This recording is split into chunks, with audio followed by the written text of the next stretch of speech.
most of the people in my community do not understand sign language. When I go to most of the campaigns to advocate, I do not have sign language, and also I will not give up. I will continue advocating for the girl child and women in Kajiado County, and especially not only those with disability, but also others.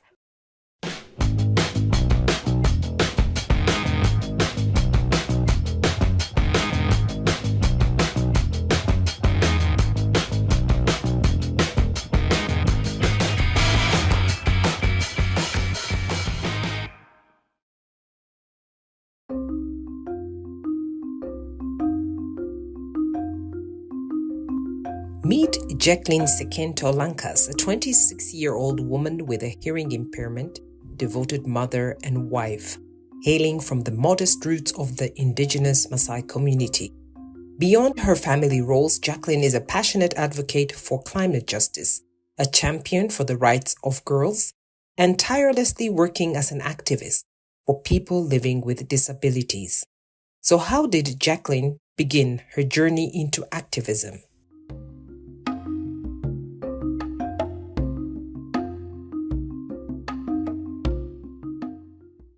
After completing my fourth year, I went to college. And in college, we interacted with different deaf from different communities. And then during that time in college, I was chosen to become the representative of all the people, all the sectors who have disability.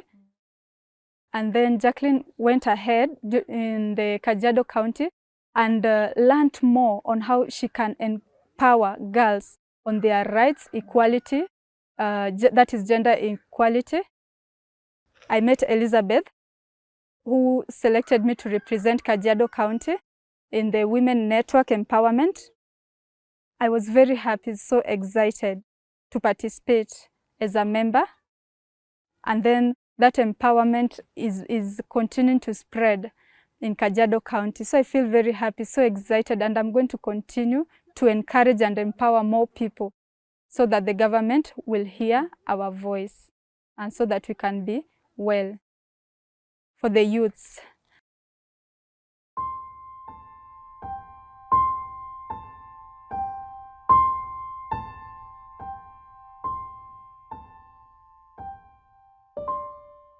In her life's journey, Jaclyn witnessed her own transformation. She wanted to help women and girls in her community, even though she faced many challenges. But that didn't stop her. She remained undeterred, steadfast in her commitment to address some of the challenges that her people were facing.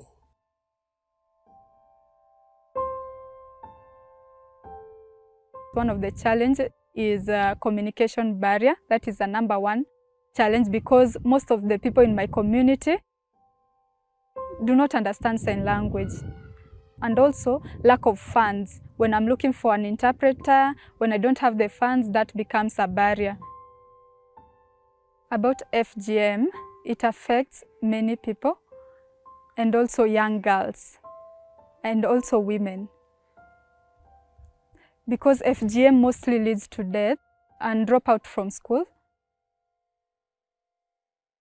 Most of the people in the community think that FGM makes a girl mature, but that's a different theory.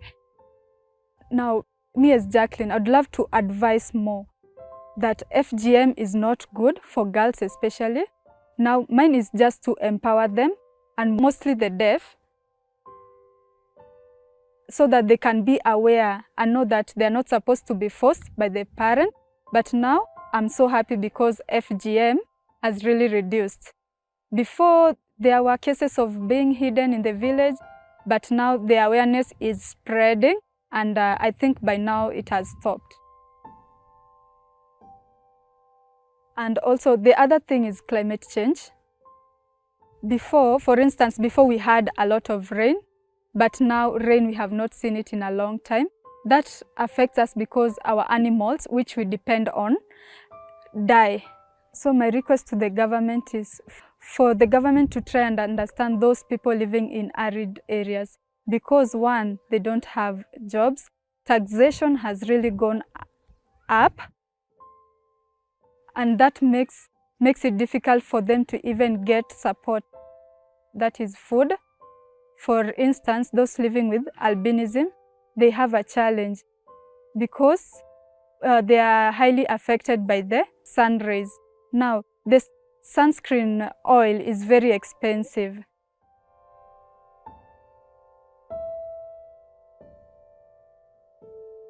Jaclyn's voice echoes for those disproportionately affected.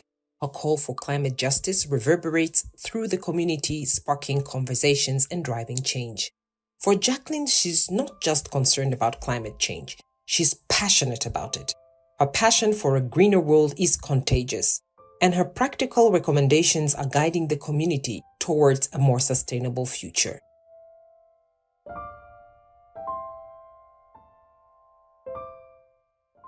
I think it can be good if we plant more trees, and also the government also to come in and help us on how we can spread and plant more trees. True, that can help us because the trees can attract more rains. In the last 2 years, I went to learn about climate change, and I participated together with other people living with disability. But from that forum, I saw nothing change. It is 2 years from then, but I have not seen any changes because most of the people do not get food. For instance, if the food is given to the chief maybe does not channel the food to people living with disability. In Jaclyn's world, being a deaf girl comes with its unique set of challenges. Communication, a bridge for many, becomes a complex puzzle for her. Despite these challenges, Jaclyn faces them with resilience, breaking down communication barriers one sign at a time. Her journey is a testament to the strength that lies within her, rising above the silence that surrounds her.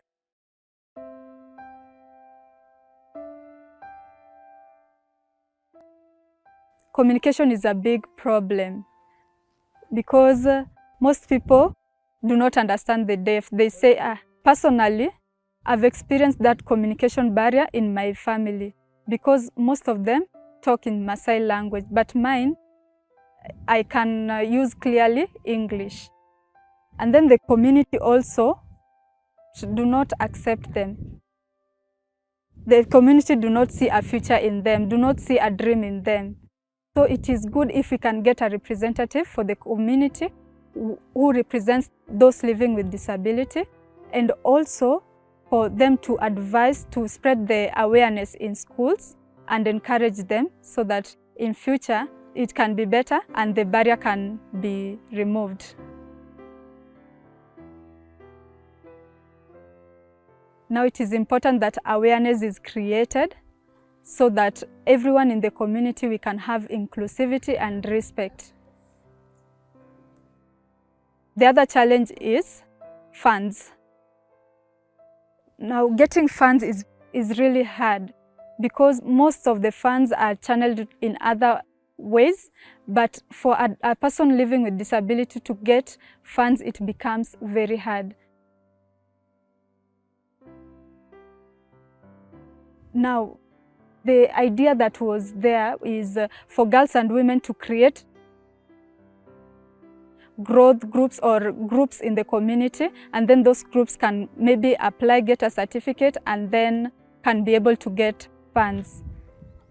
Because now getting funds, it's a challenge because, for instance, how the money to buy the pads, most of them cut blankets, most of them there's no food. Now, my advice to them is to allow girls and women to access education because education makes their life to be beautiful and successful.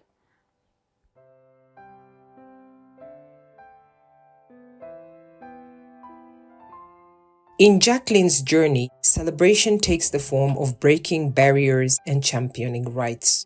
Her campaigns paint a vibrant picture of inclusivity and advocacy, making a lasting impact on those she tirelessly advocates for.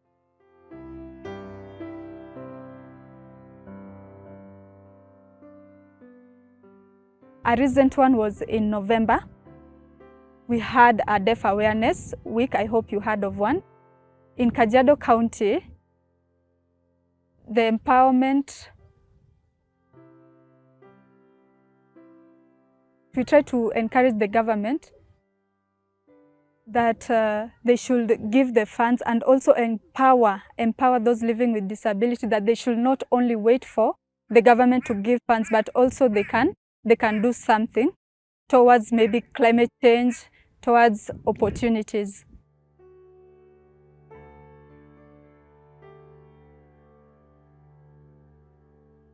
Jaclyn reflects on the profound changes brought about by some of these campaigns she has been a part of. Her initiatives have indeed left an indelible mark, reshaping narratives and fostering a community where both girls and those hard of hearing can find the strength to thrive.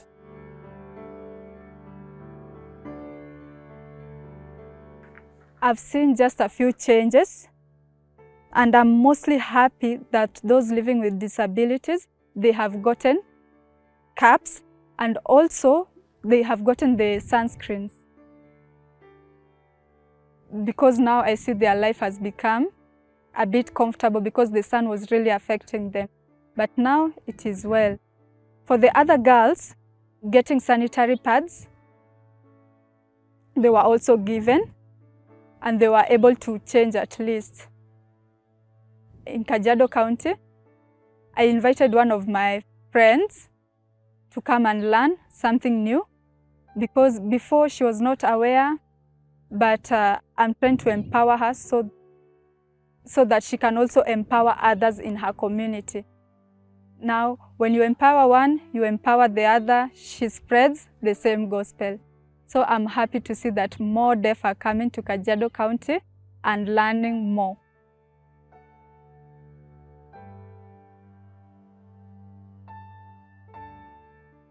In Jaclyn's vision, empowerment is the driver of positive change, a force that not only transforms lives, but uplifts the entire community.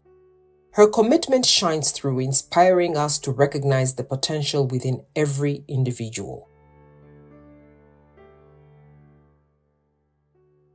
Empowerment is good because most women are not aware that they have their rights. They are not aware that of anything they want. When they face gender-based violence, they cannot understand or be able to advocate for themselves. When they are oppressed, they suffer a lot because for the men, they cannot empower them. So now we are encouraging and advocating that the girls become advocates for themselves. They know their rights and know that there is equality.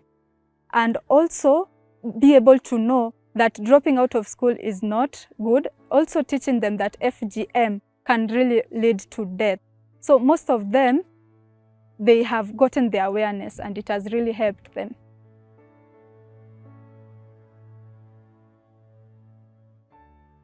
Jaclyn's resilience echoes through every challenge she faced, being able to turn lemons into lemonade. Her ability to turn criticism into motivation exemplifies the strength that lies within her, propelling her forward on her journey of advocacy.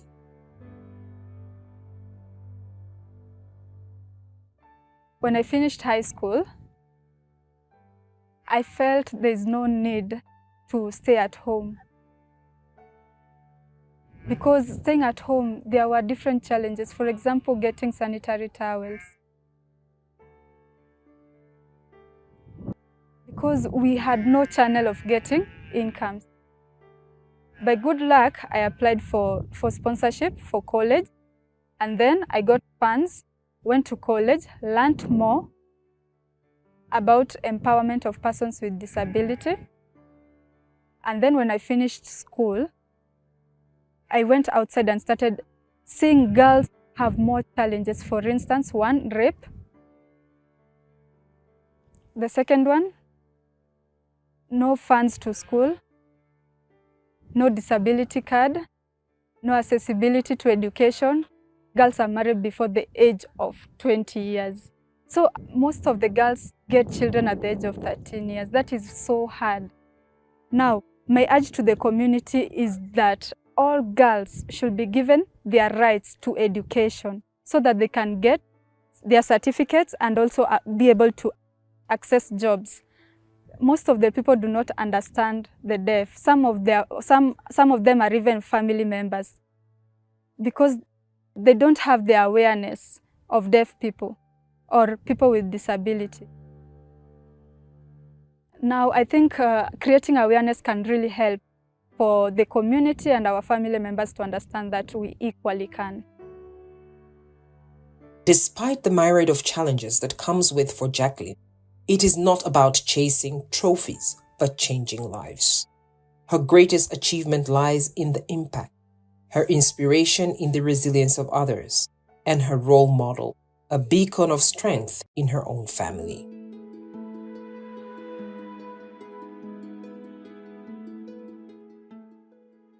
My biggest achievement so far is having a leadership, leading the girls and women in the community. My mother was my biggest and has been my biggest support system. And 21 years later, I also met a friend of mine who has disability.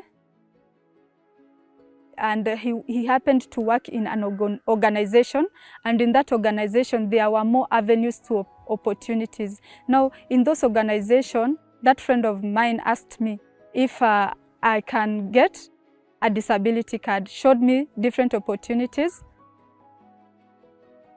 and then also taught me on how I can look for people and also advocate for them. For instance, those in the villages who cannot access education. And then through him, I got motivated. My husband is a big support system because he encouraged me to be a participant in most forums about empowerments.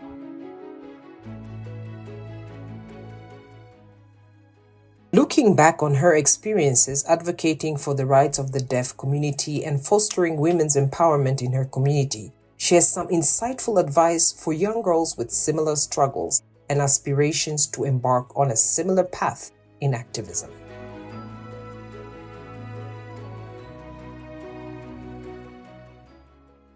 For anyone wishing to be a mentor and advocate, the first step is look for a small group of about 3 to 4 people.